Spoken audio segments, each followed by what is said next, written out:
Hi everybody, Dr. Pingle here, and I wanted to introduce the national map as an excellent source for downloading geospatial data. Over the past decade or so, the U.S. governmental agencies have done a much better job of kind of pooling their efforts to find a way to distribute all of the geodata for the United States in kind of a one-stop shop. That effort is being led by the USGS, the United States Geological Survey. So this is the main page at nationalmap.gov. Most of the time when I'm looking for this, I actually Google national map. And what you're really looking for is the national map viewer. You'll get a page that looks like this.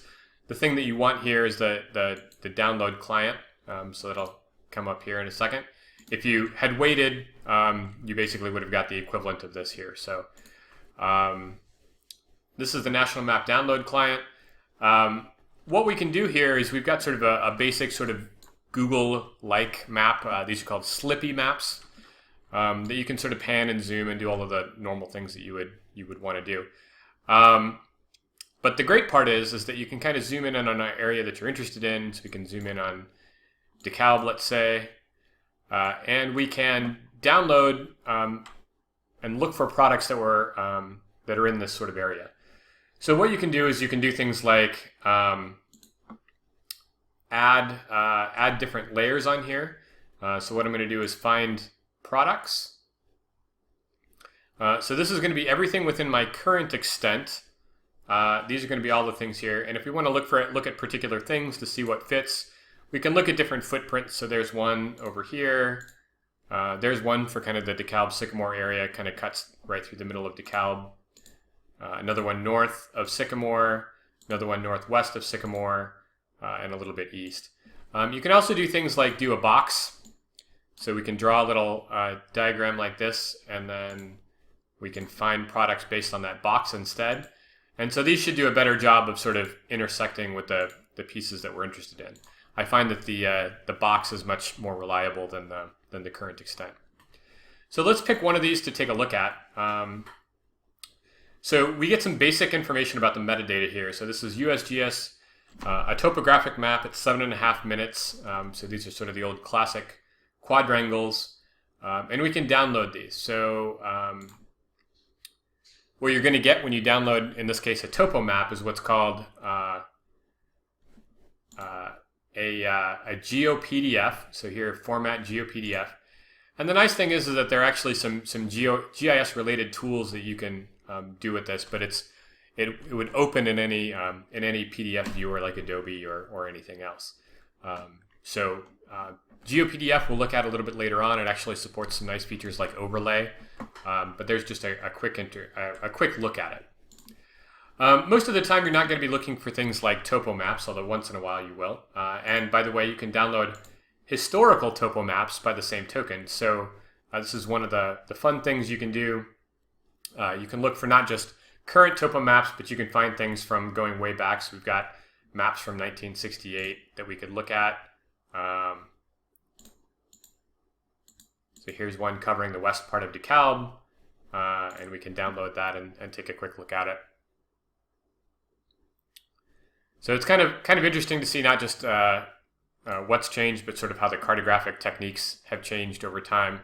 A lot of this stuff has been standardized, so it's not going to look entirely different, but you'll notice some differences. And so you can get a sense of things like, well, what buildings were present on the NIU campus at a certain time, how big was Malta, some interesting historical data.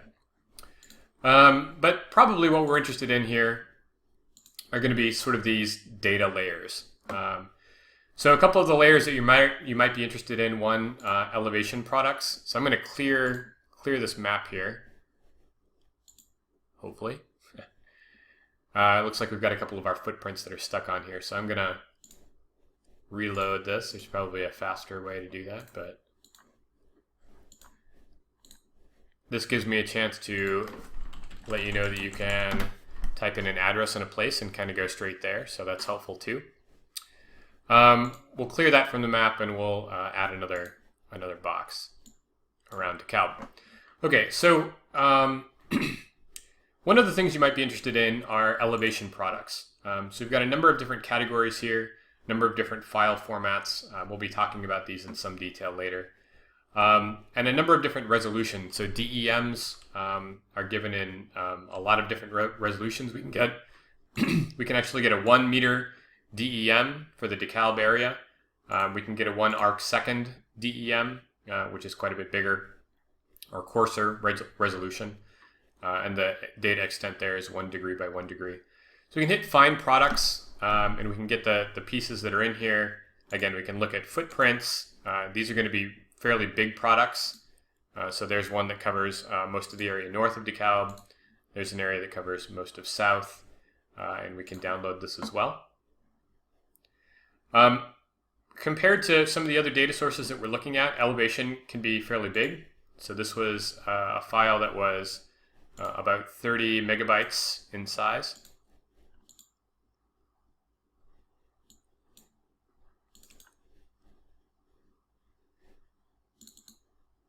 Okay, we're going to bring, this is actually a shapefile, so this isn't the elevation data itself.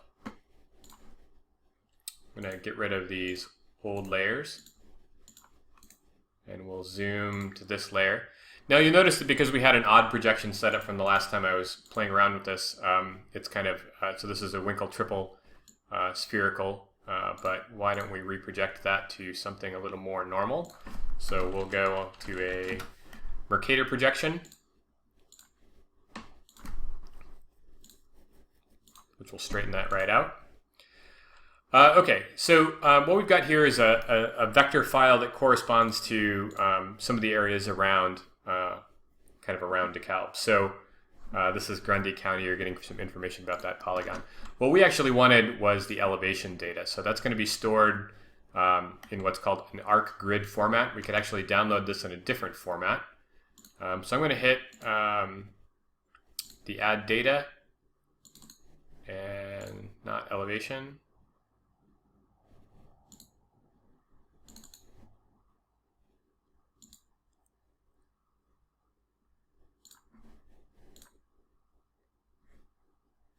This went to a downloads directory rather than the desktop, so we'll just quickly move this. Actually, this is probably going to squawk at us because we've got that shapefile open here, so let's remove this.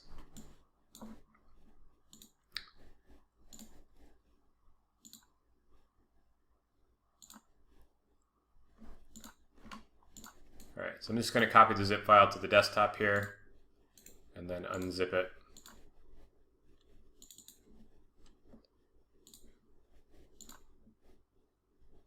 Okay, so the shapefile wasn't exactly what we wanted. What we wanted was this one, and you can see that you've got a nice sort of grid-like view letting you know that this is a raster. So we're going to bring that in. So this is the elevation data that we were looking for. You can see the Kishwaukee River up here. And we've got elevations over here, and we could dig in here and figure out what those elevations are, whether they're feet or meters, and all of that information would be in the XML file that accompanies it. So the metadata is here. Well, this one is only talking about the pyramid here, but we could get into this one. And you can drag XML files into any browser, and it'll render them fairly nicely. So we can look at this and get a good look and see what the elevation units are in this case.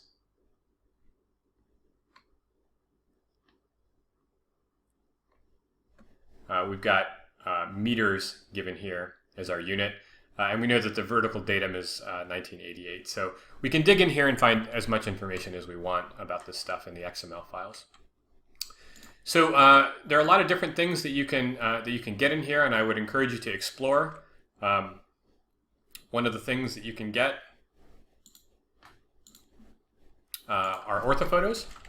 So if we go back and look at the DeKalb download. Oops. Let's go back. We'll go to the download client, and we'll jump back to DeKalb, Illinois.